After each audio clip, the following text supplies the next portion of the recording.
కట్టడానికి ఎక్కడుంటే బాగుంది అనేటువంటిది కూడా ఆలోచన చేసి ఆయన ఒక ఏతేరు తోటను చేయడం జరుగుతూ ఉంది.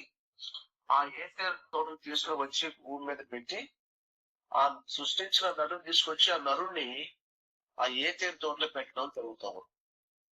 మరి ఏతేరు తోట యొక్క అవసరం ఏంటి? దానికి వాటర్ కావాలి. ఎక్కడి నుంచి రావాలి వాటరు? ఇదిగో మన పరిశుద్ధ గ్రంథంలో చూస్తే ఆ ప్రకటన గ్రంథంలో అంటాడు, పరలోకం నుండి ఒక నది బయలుదేరింది. ఆ నది ఎక్కడ పోతుందంటే ఏతేరు తోట తడుపుతుందట. ఆ ఏతేరు తోటను తడిపేటప్పుడు అది చీలి 4 దిక్కులకు వెళ్ళిపోతాం. అంటే ఎక్కడ కూడా ఏ కొదువ లేకుండా ఏతేరు తోటలో ఉన్న ప్రతి చెట్టు, పువ్వు, ఏదైనా కూడా వాటి ఉత్పత్తి ప్రకారము, వాటి పద్ధతి ప్రకారము, వాటి బాధ్యత ప్రకారము అవన్నీ కూడా దేవుని మహిమపరచాలంటే దేవుడు ముందుగానే నీటి వనరులన్నింటినీ కూడా సమకూర్చాడు. అంటే ఏతేరు తోటలో ఏ కొదవ లేదు. ఇక నరుని తీసుకుని పోయి ఏతేరు తోటలో పెట్టాడు. పెట్టిన తర్వాత అక్కడ అతన్ని బ్రతకమని చెప్తా ఉన్నాడు. అక్కడ బ్రతుకు ఏం చేస్తున్నాడంటే ఒక చిన్న నీకు సలహా ఇవ్వాలని ప్రభు కోరుకున్నాడు. ఆదామా, నువ్వు ఎన్ని సంవత్సరాలు బ్రతుకుతావు అనేటువంటి దానికి ఇక్కడ ఒక హద్దు లేదు, ఒక లిమిట్ లేదు. నువ్వు బ్రతుకుతావు అన్నాడు. ఎంతకాలం బ్రతుకుతాడో తెలియదు. కానీ ఇక్కడ ఒక కండిషన్ మనం చూస్తాం. ఆ చెట్ల పొలాలన్నీ తిను, కానీ అక్కడ ఒక చెట్టు ఉంది. అది నేను వేసిన చెట్టు కాదు, కానీ అది ములిసింది. మనం అప్పుడప్పుడు చూస్తాం, మనం కూడా పొలాల్లో పంటలు వేస్తాం కదా. మరి మనం వేయకుండానే కొన్ని విత్తనాలు దుబ్బలు వస్తాయి. మన అవసరం కాని చెట్లు కూడా మొలుస్తూ ఉంటాయి. సో బైబిల్లో యేసు ప్రభు చెప్తున్నది ఒక మాట. ఒక రైతు, ఒక వ్యవసాయకుడు పగలంతా పోయి విత్తనాలు చల్లిస్తే తెల్లారి పొద్దున మొలకలు వస్తాయని చూశాడట. అనుకోకుండా చూస్తే దాంట్లో పురుగులు వచ్చాయి, పురుగులు కూడా మొలిచాయట. అంటే కలుపు మొక్కలు. జాగ్రత్తగా గమనించండి. ఇది ఎవరి పనంటే వాడు రాత్రి వచ్చి విత్తిపోయినట్టు. జాగ్రత్తగా గమనించండి. కాబట్టి ఇక్కడ కూడా ఏం జరుగుతుందంటే అన్ని చెట్ల పొలాలు తినగాని ఆ చెట్టు పొలం మాత్రం తినబాకు అని చెప్పాడు దేవుడు. This is the condition. మనకందరికి కూడా దేవుడు సర్వము మనకన్ని ప్రసాదిస్తున్నాడు, ప్రసాదించాడు. కానీ ఇక్కడ ఒక కండిషన్ పెట్టాడు. నువ్వేమన్నా చూసావు కానీ ఈ కండిషన్ మాత్రం తప్పవద్దు అంటున్నాడు. ఏంటంటే అది తినవద్దు, అది చెయ్యవద్దు, అక్కడికి పోవద్దు అని చెప్పాడు. దురదృష్టవశాత్తు మరి అక్కడ ఏం జరిగిందంటే ఆదాము సమస్తం అనుగ్రహించి ప్రభు అతని బలపరుస్తూ ఉండగా కొన్ని 100 సంవత్సరాల పాటు ఆయన ముఖంగా బతకడం స్థాపిస్తూ ఉన్నాడు. చిత్రం ఏంటంటే ఆదాముకి ఇవన్నీ కావాలని తెలిసిన తర్వాత కూడా అన్ని ఇచ్చేశాడు.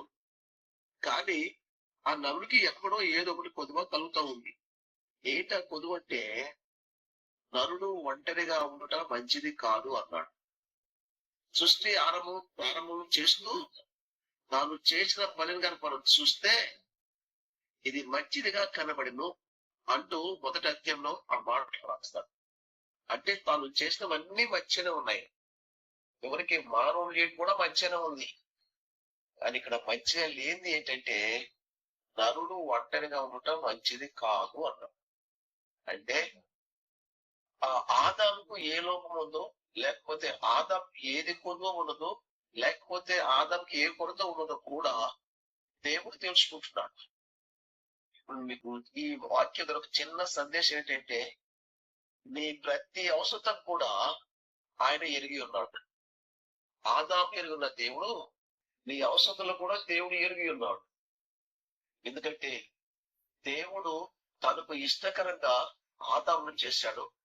తన ఇష్టానుసారంగా మనల్ని కూడా దగ్గర తీసుకున్నాడు. అంటే మన అక్కర్లన్నీ కూడా ఆయనకు తెలుసు. అంతే కదా. 139 గీతలు అంటాడు కదా, మీ నోట మాట రాకముందే మీకు ఏది అవసరమో నాకు తెలుసు. కాబట్టి మన సమస్త నిర్ణయ దేవుడు, మనకి ఏది అక్కర ఉందో కూడా దేవుడికి తెలుసు. తెలిసిన దేవుడు కాబట్టి ఆయన ఇవ్వటానికి సిద్ధంగా ఉన్నాడు. జ్ఞాపకం చేసుకో. ఇప్పుడు ఏం చేస్తున్నాడంటే ఆదాములో నుండి అవ్వను నిర్మించడం మనం చూస్తూ ఉన్నాం. ఆదాములో నుంచి అవ్వను తీయడం చూస్తూ ఉన్నాం. తర్వాత ఇక్కడ ఒక వివాహ క్రమాన్ని ఆయన ఏర్పాటు చేస్తున్నాడు. సృష్టిలో మొదటి వివాహము ఆదాము అవ్వలదే. ఆదాము అవ్వలదే. ఆ అవ్వను తీసుకుని వచ్చి ఆయనకి పెళ్లి చేయడం, వివాహం చేయడం మనం చూస్తాం. అంతవరకు సొంతగా మాట్లాడినటువంటి ఆదాము స్వయంగా తను మాట్లాడుతున్నారు ఏంటంటే ఒక రకంగా ఒక కవిత్వానికి ఆయన ఆ పోలుస్తూ ఉంటాడు. కవిత్వాన్ని చెప్తా ఉంటాడు. చూస్తామా, నా ఎముకలలో ఒక ఎముక, నా మాంసము మాంసము, ఇది మొత్తంలో నుండి తీయబడును కనుక వారి దారి అనబడును. జాగ్రత్తగా గమనించుకోండి. ఏంటంటే ఇప్పుడు వివాహ కార్యాలు చేసి దేవుడు సమాజానికి సంఘానికి వాటిని బట్టి సత్యం ఇస్తూ ఉన్నాడు. ఏంటి సత్యం అంటే, కాబట్టి పురుషుడు తన తండ్రిని తన తల్లిని విడిచి తన రాజును హత్తుకొను, వారు ఏ కట్టుబడిపై ఉండరు. పని చేస్తూ ఉన్నాడు. ఏంటంటే వాకట్టి ఇంతవరకు అందంగా ఉండేవారు ఎప్పటికైతే వీళ్ళు ఒకరికొకరు పంచుకుంటారు, ఒకరికొకరు పంచుకుంటారు. జాగ్రత్త గమనించి వాక్యాన్ని ముగిస్తాను. యెషయాగ్రంథము 26వ అధ్యాయము 3వ వచనంలో ఇలా ఉంటుంది. ఎవరి మనస్సు నా మీద ఆనుకొనునో అంటే హత్తుకుంటో, ఎవడైతే నన్ను హత్తుకుంటాడో వాని నేను పరిపూర్ణ శాంతి కలవాడిగా కాపాడుదును అని. ఈ మాటకు ఆ మాటకు వ్యత్యాసం చూడండి. ఇక్కడ ఏమిటంటే ఇప్పటి నుంచి తన భార్యను హత్తుకొను, ఆ భార్య పురుషుడిని అంటే భర్తను హత్తుకొను. ఇక్కడ ఏం జరుగుతుందంటే ఇప్పుడు తల్లిని తండ్రిని విడిచేదే మాట రాస్తాం. ఇంతవరకు తండ్రితో సహవాసం కలిగి తండ్రిని హత్తుకొని ఉన్నాడు. ఇప్పుడు ఎవరైతే సృష్టిలోకి ఇచ్చానో వారిని హత్తుకుంటాం. ఇది సృష్టి ధర్మము. సృష్టి ధర్మము ఇది తప్పకుండా జరగాల్సిందే అని గుర్తే వచ్చింది. కాబట్టి ఇక్కడ ఏంటంటే మత్తయి వార్తలో కూడా ఒక మాట రాస్తాం.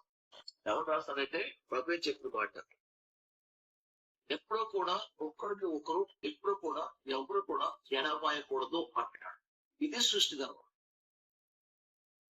పెళ్లి చేశారు, తల్లి దగ్గర విడిచిపెడతారు. హత్తుకున్న మీరు ఒకరిని ఒకరు ఎప్పుడు ఎడబాయకూడదు, ఎవరు కూడా ఎడబాయట్టు చేసే స్థితిని తేవద్దు అనే మాట ఇక్కడ జ్ఞాపకం చేస్తారు. కాబట్టి ఈరోజు ప్రియమైనటువంటి దేవుని బిడ్డలారా, ఈ ఉదయ కాలంలో దేవుడు పంపిస్తున్న చిన్న సందేశం ఏంటంటే, మొట్టమొదటిగా ఆయన కష్టపడుతున్నాడు.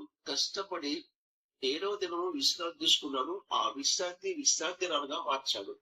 ఈ విశ్రాంతి నాగా దేవుని బిడ్డలుగా మనము ఆయన మాదిరిని చూడాలి, ఆయన మాదిరిని కనుగొనాలి. ఏంటి ఆ మాదిరి అంటే, విశ్రమించను కాబట్టి విశ్రాంతి తీసుకోవాల్సిందే. ఈ గవర్నమెంట్ ఎందుకు పెట్టారో తెలియదు కానీ ఇది తప్పకుండా పాటించాల్సింది. ఇది 1900 ఇది ఎప్పుడంటే దాదాపుగా 1800 సంవత్సరాలు ఇది కార్యక్రమాన్ని, ఈ ఆదివారాన్ని విశ్రాంతి దినంగా ప్రకటించారు.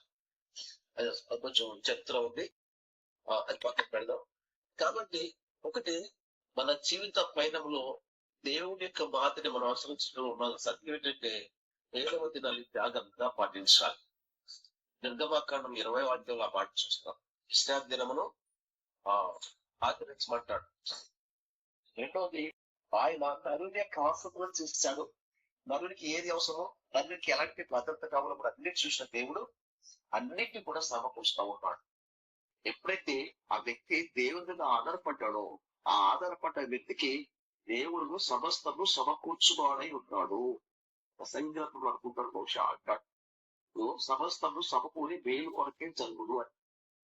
తర్వాత ఏంటంటే ఆయనకి ఏదైతే ఇచ్చాడో సెక్యూరిటీగా ఆ సెక్యూరిటీ విషయంలో కూడా దేవుడు ఆయన ఇది కలిగి ఉంటాడు, శ్రద్ధ కలిగి ఉన్నాడు. ఆ సెక్యూరిటీకి ఏదో ఏ తోటకి ఇచ్చాడో ఆ తోటకి ఏది అవసరమో అది కూడా దేవుడు ఇచ్చు. అంటే మనకి ఏమి సెక్యూరిటీ అవసరమో మనకి కలిగిన సమస్తం చుట్టూ కూడా సెక్యూరిటీ ఉండేది నిలిచిపోతూ ఉన్నాడు. అన్నాడు యోగ్ అదే అంటాడు కదా, ఆయన చుట్టూ కంచి వేసింది బాబా, ఆయన కలిగిన సమస్తము చుట్టూ. ఈ రోజు మనం కూడా సమస్తం చుట్టూ కంచి వేయాలంటే దేవుని మీద ఆధారపడటం వల్ల మన గొప్ప బహుమను దేవుచ్చే బహుమను ఇదే గొప్ప కాపుదల. తర్వాత మరి మనం ఎక్కడ జీవితంలో నలిగిపోతున్నాము, ఓడిపోతున్నాము, లేకపోతే అనుభవించిన పరిస్థితిలో ఉంటాము, అది ఒంటరి జీవితం.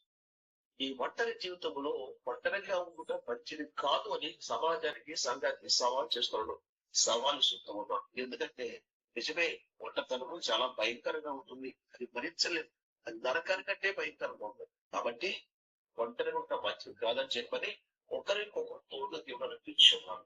కాబట్టి ఉదయకాల సమయంలో చిన్న సందేశం ఏంటంటే మనం మనకంటూ ఒకరు నీడ లేకపోతే తోడు, ఆ తోడుతో పాటు ఒకటంటే మన గురించి చెప్పేటోళ్ళు, మన గురించి హెచ్చరించేటోళ్ళు కూడా మనకు ఉండాలి.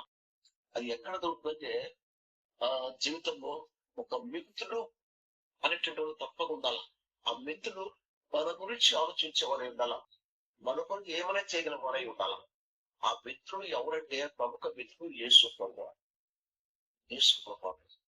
నేను యొక్క మొదలు అంటాడు, నేను మిమ్మల్ని మిత్రులుగా మీతో ఉండాలనుకుంటున్నాను, మీరు మిమ్మల్ని నేను మిత్రులుగా నేను కావాలనుకుంటున్నట్టు పరిగణిస్తుంది. మిత్రుడు అనే మాటకు బైబిల్లో మంచి అర్థం, జాగ్రత్తగా గమనించండి. కాబట్టి తోడు అవసరం అని చెప్పి జ్ఞాపకం చేసిన మొదటి కార్యక్రమం చేసినప్పుడు అంచ సలహా ఏంటంటే, ఇప్పుడు ఎవరైతే ఉన్నారో వారు హత్తుకుని జీవించండి. మీరు విడిపోవద్దు, ఎడపయవద్దు. మీరు ఎప్పుడైతే హత్తుకుని జీవిస్తారో అప్పుడు మీరు ఆశీర్వదించబడతారని చెప్పి దీని మాట. కాబట్టి మీరు ఫ్యామిలీగా ఉన్నా, టిపికల్గా ఉన్నా, ఎలా ఉన్నా ఒకరు ఎప్పుడైతే హత్తుకుని జీవిస్తారో అద్భుతాలు ప్రభు మీ పట్ల చేయడానికి ఇష్టపడతాం. ఈరోజు ఈ చిన్న సందేశాన్ని గమనించి ముందుకు పోదాము. కాబట్టి ఉదయకాల సమయంలో ఈ కొద్ది మాట నేను ఇట్లా చెప్పిన మాట విశ్రాంతి దినం విషయంలో కానీ ఆ ఆదాము పట్ల ఆదాంకి ఏ అవసరం ఆ అవసరాన్ని మనకు తెలుసుకోవాలి. కాబట్టి ఆదాము కొరకు సమస్తము సృష్టించి ఆయన కొరకు తీసుకొని పెట్టారు. మూడవది ఏంటంటే ఆ వివాహ కార్యక్రమం చేయడం. సృష్టిలో ప్రథమ వివాహం మీదే. ఈ వివాహంలో మరి కూడా వివాహం చేసిన వాడు ఆయనే. తిరుపతిలో అంటాడు ఏంటంటే, ప్రతి వాడు ఇల్లు ఉండాలి, ఆ ఇల్లు కట్టువాడు దేవుడే అని. కాబట్టి బాగా జ్ఞాపకం చేసుకుని దేవుని మీద ఆధారపడదాం, దేవుని వైపు నుంచి చూస్తాం. కారణం ఏంటంటే ఆదాము చేసిన పని ఒకటే. ఎందుకంటే ఆదాము ఎప్పుడు కూడా దేవుడితో ఆదాము ఇరువురు కేవలం పరస్పర సహవాస సంబంధం అనుకుంటారు. కాబట్టి దేవులన్నింటి కూడా తొలగించడానికి, అతన్ని పక్కకు చూపించడానికి ఏంటంటే దేవుడు ఆదాం పట్ల శ్రద్ధ కలిగి ఉన్నాడు. ఈరోజు నీ పట్ల నా పట్ల కూడా దేవుడు శ్రద్ధ కలిగి ఉన్నాడు. నీ అవసరాలు తీర్చడానికి, నీకున్నటువంటి కొరతలు తీర్చడానికి దేవుడు ఉన్నాడు. కాబట్టి ఇవన్నీ కూడా తినంటే పరస్పరం దేవుడితో సహవాసం కలిగి ఉంటా ఎంతైనా ఆశ అని చెప్పి జ్ఞాపకం చేస్తూ ఇంకొక మాట ముందుకు పోతా. దేవుడు ఈ మాటలు దీనికి కూడా